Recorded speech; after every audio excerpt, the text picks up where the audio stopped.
বাংলাদেশ শ্রম বিল 2023 পাশ করতে আন্তর্জাতিক সংস্থার চাপে রয়েছে বাংলাদেশ।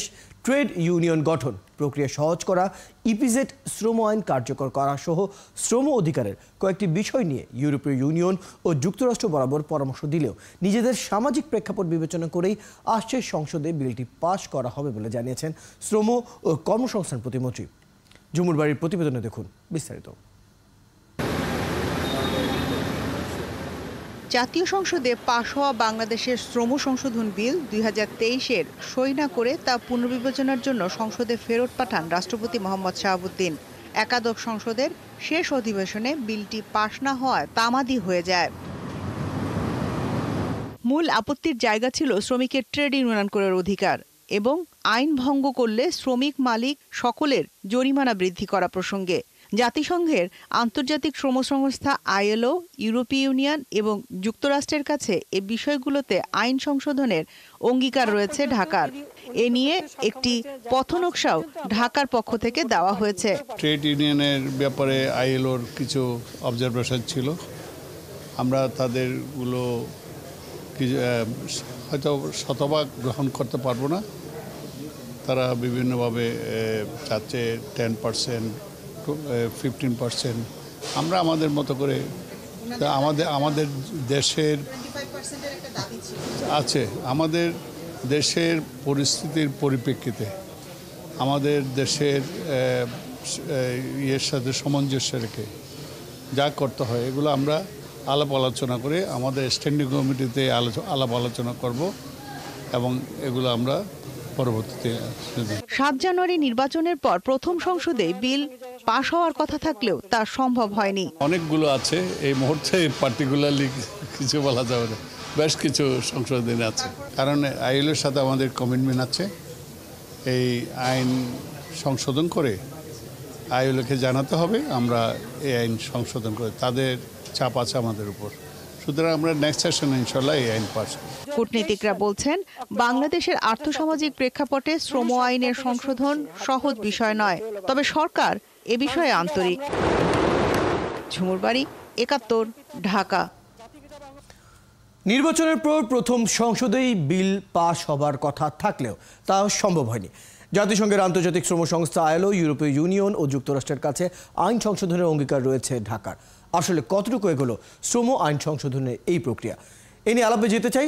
সাথে আছেন শ্রমিক নেতা সিরাজুল ইসলাম রনি। সিরাজুল ইসলাম রনি, আপনাকে স্বাগত জানাচ্ছি বিস্তারের আজকের আয়োজনে। প্রথমে যেটি জানতে চাই, 7 জানুয়ারি নির্বাচনের পর প্রথম সংসদেই বাংলাদেশ শ্রম বিল 2023 পাশ হবার কথা থাকলেও সেটি হয়নি। এ নিয়ে শ্রমিক নেতা হিসেবে আপনার কাছে কি তথ্য রয়েছে, কি আপগ্রেড চলছে? ধন্যবাদ আপনাকে। বাংলাদেশের শ্রম আইন যে সংশোধন হচ্ছে, শ্রম আইন তো শ্রমিকদের স্বার্থের জন্য, এখানে অন্য কোনো বিষয় না। বিষয় হচ্ছে শ্রমিক যেখানে স্বার্থ সংরক্ষিত রয়েছে, শ্রম অধিকার যেখানে নিশ্চিত করা হয়েছে সেই বিষয়গুলো। এখন বিষয় হচ্ছে যে শ্রমিক আন্দোলনের যে মূল ট্রেড ইউনিয়ন গঠন করা, ট্রেড ইউনিয়নের ক্ষেত্রে আমাদের যে এখন 30% শ্রমিকদের ইউনিয়ন করার একটা আইন ছিল, এটাকে আরো কমিয়ে আপনি 20% থেকে কমিয়ে হয়তো বা আরো মানে 15%, 10% কথা বলা হচ্ছে। কিন্তু আমি একজন দীর্ঘদিনের শ্রমিক আন্দোলন কর্মী হিসেবে যেটা মনে করি, শ্রমিকদেরকে যে কোনো সেক্টর শ্রমিক হোক না কেন, গার্মেন্টের হোক আর অন্যান্য সেক্টর হোক, অধিক সংখ্যক শ্রমিক যদি তারা ইউনিয়নাইজ হয়, তারা ট্রেড ইউনিয়ন সম্পর্কে জানে, বোঝে, তাহলে মনে করেন যে সদস্য সংখ্যা বেশি হলে সেক্ষেত্রে কোনো ক্ষতি নাই। কিন্তু আমি অল্প অল্প শ্রমিক দিয়ে যদি ইউনিয়ন গঠন করা যায়, একাধিক ইউনিয়ন হলে তখন এই কালেক্টিভ বার্গেনিং এর ক্ষেত্রে কিন্তু একটা বড় ধরনের একটা সমস্যার সৃষ্টি হয়। এটা আমার দীর্ঘদিনের অভিজ্ঞতা থেকে আমি মনে করি। তারপরেও যেটা ইউরোপিয়ান ইউনিয়ন এবং আইএলও যে তাদের যে প্রস্তাবনার মধ্যে রয়েছে যে ইউনিয়নের গঠন করতে 10% শ্রমিকদের নিয়ে করার কথা বলেছে, আমি মনে করি এটা বিষয় হচ্ছে আমাদের সদিচ্ছার বিষয়। আমরা ইউনিয়ন গঠন করব, সেখানে যাতে সুষ্ঠু শ্রমিক আন্দোলন যাতে আমরা করতে পারি, আমরা যৌথভাবে কালেক্টিভ বার্গেনিং যেটা আমাদের প্রক্রিয়া রয়েছে, আইনগত যে অধিকার রয়েছে সেটা আমরা করতে পারি, সেই সুযোগটা নিশ্চিত করার জন্যই হচ্ছে এটা একটা ব্যবস্থা। তবে আমাদের দেশের শ্রম আইন যেটা রয়েছে অন্যান্য জায়গার থেকে আমাদের শ্রম আইন অনেক ভালো, তবে সেটাকে বাস্তবায়নের ক্ষেত্রে একটি গড়িমসি হয়, সেটার থেকে আমাদের বেরিয়ে আসতে হবে। আমি মনে করি যে আইনটা বিলটা পাস হচ্ছে এবং সেখানে সংসদে এবং আইএলও সহ এবং ইউরোপিয়ান যারা প্রস্তাবনা দিয়েছে, সেই ক্ষেত্রে আমি মনে করি না যে একেবারেই যে এক পরিবর্তন হয়ে যাবে, এটা আমি সঠিক মনে করি না। মনে করতে হবে যে আমাদের সদিচ্ছাটা আমরা কিভাবে ইউনিয়ন গঠন করব। কিন্তু সিরাজুল ইসলাম রনি, শ্রমিকদের ট্রেড ইউনিয়ন করার অধিকার এবং আইন ভঙ্গ করলে শ্রমিক মালিকের সকলের জরিমানা বৃদ্ধি করার প্রসঙ্গটি মূলত আপত্তির জায়গা ছিল সংসদে, সেটির কি সমাধান হয়েছে?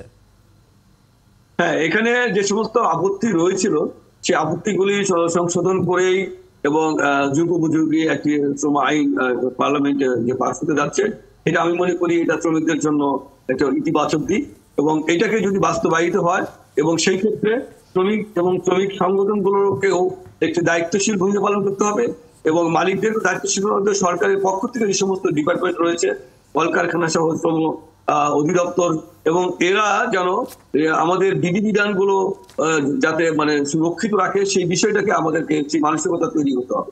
এটা মানে একেবারে আইন করে দিলাম, সে আইন যদি বাস্তবায়ন না হয় তাহলে তো আইন করে লাভ নাই। আমি মনে করি বাস্তবায়নের ক্ষেত্রে আমাদেরকে সকলে মিলেই আমাদেরকে এই কাজটা করতে হবে।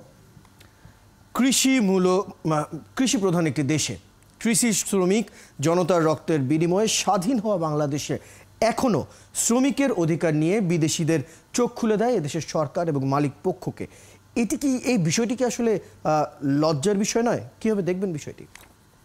এটা আসলে অত্যন্ত দুঃখজনক এবং লজ্জাজনক আমি মনে করি।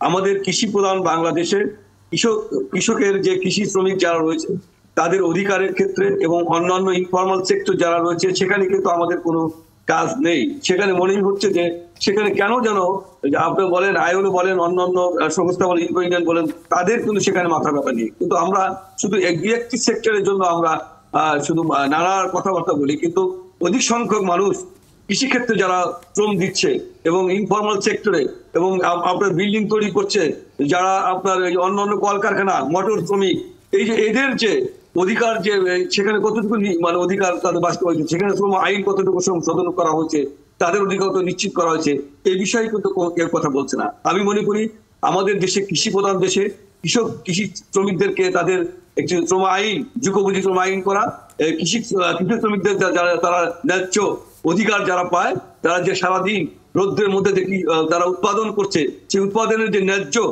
যে মায়না তারা কিন্তু সেখানে পায় না। একজন কৃষি শ্রমিক তার দেখবেন তার কিন্তু সারা জীবনই তার ওইভাবে তার জীবন উন্নত হচ্ছে, সামান্য মায়নাতে সামান্য মজুরিতে তার জীবন অতিবাহিত হচ্ছে। অথচ জিনিসপাতির দামও কিন্তু এখন বেড়ে গেছে। কৃষি শ্রমিক তারা সঠিক মায়না পাবে না, তাদের অধিকার থাকবে না।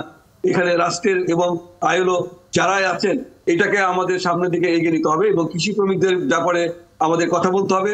সকল শ্রমিক সংগঠনগুলো কৃষি শ্রমিকদেরকে একটি প্রধান একটা দিক দিতে হবে যে আমরা এবং আমাদের শ্রম দপ্তরে কৃষি শ্রমিকদের জন্য নতুন শ্রম আইন করে সেখানে তাদেরকে তালিকার অন্তর্ভুক্ত করা। কতগুলো আমাদের জেলায় কৃষি শ্রমিক রয়েছে, তাদের কিন্তু তালিকা নাই। অথচ আমরা শ্রমিক সংগঠনগুলো আমরা সেভাবে আমরা আগাচ্ছি না।